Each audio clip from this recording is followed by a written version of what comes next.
Greetings, class. I wanted to take just a few minutes of your time to provide you with an overview of the module. I do recommend that you take a close look at the calendar and you have that available to you. When we look at the module, I do recommend that you begin to review APA resources. There is an APA quiz that must be complete prior to the end of next week. I would also recommend that you begin to work toward completion of the plagiarism tutorial. The plagiarism tutorial must also be complete within the next couple of weeks. More specifically, when we look at Module 1, I am also asking you to participate in a discussion question. With that, you are responsible for responding to the discussion question and then responding to one peer posting. The discussion rubric is available in Brightspace, so please do take some time to review the discussion rubric. This is a writing intensive course, so the course itself will be focused on writing a literature review. The literature review itself will be submitted in 3 parts, the introduction, the literature review, and then the final paper. You will submit each part to me at different points this term, and then you will submit the completed paper once again at the end of the term. This will provide you the opportunity to respond to my feedback and to make any necessary edits prior to the final submission. When we look at the calendar, we do move very quickly. In fact, the introduction is due within the next 7 to 10 days. So we need to identify early a clinical problem. And I know that many of you have done that in Nursing 366. You have taken some time to review that clinical problem. If not, we need to first solidify the clinical problem that you will be looking at this term for your literature review. So with discussion thread number 1, I am asking you to identify the clinical problem. Now, the clinical problem is sometimes referred to as the research topic. Remember that the clinical problem I want the clinical problem to be so broad in scope.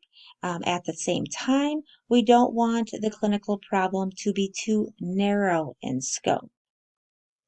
We must identify a clinical problem that is manageable when selecting a research problem to investigate in the literature. Again, you want to choose a problem that is not too broad or that is not too narrow. We want to identify a problem that is manageable. That's number 1. Number 2, we need to make sure that the problem you've identified is answerable in the literature. So what I mean by that is there published literature that addresses or answers the problem that you are putting forth? For the purposes of this course and for your literature review paper, you will be asked to identify and to locate a minimum of 10 primary research articles that address your clinical problem.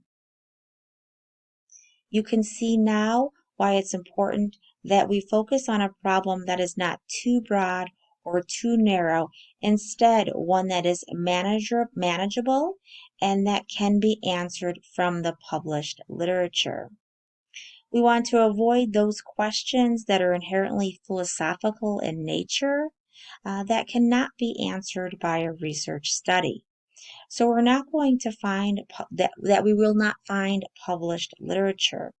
So any question or clinical problem that poses a moral choice per se, we would want to move away from. We need to have access to the literature. So again, this first week, I'm asking you to provide a short introduction about yourself in the discussion thread, and I'm asking you to talk to me a little bit about the clinical problem. And when you begin to discuss the clinical problem, identify the significance of the clinical problem. I want you to be able to tell me why we should look at this problem, provide me some information on the background of the problem. And in doing all of this, you are in essence starting your introduction that is due relatively early this term. Remember that the introduction is the first part of the literature review paper. Again, this week there is a strong focus on the research problem or the clinical problem. So I want to see you begin to dive into the literature, to look at the background of the problem, to look at the significance of the problem, and to begin to look at the literature. Is there literature available to answer or address that clinical problem? Again, I do recommend that you choose a research topic or clinical problem that is of interest to you because you will be looking at the literature closely and critiquing the literature. You will be spending a good deal of time on the literature, so you want to choose a problem that is of interest to you, one that you are passionate about.